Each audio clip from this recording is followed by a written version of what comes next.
சாலையின் இருமருங்கிலும் மரங்கள், எதிரே மூங்கில் தோட்டம்,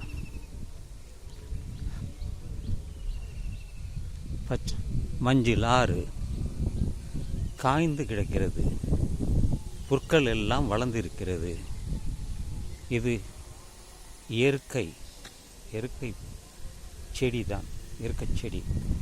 இது ஒரு கொடி போல இருக்கும், பார்ப்பதற்கு வெற்றிலை கொடி போல இருக்கும். ஆனால் இது வெற்றிலை கொடி இல்லை, பார்ப்பதற்கே நன்றாக இருக்கும். இது மலையில் சுற்றி இருந்தால் எல்லோரும் பார்த்து ரசிப்பார்கள். ஆனால் வெறும் சாலை, மரங்கள், அவ்வளவுதான். இதில் வைத்து பாடல் கூட நம்ம செய்யலாம்.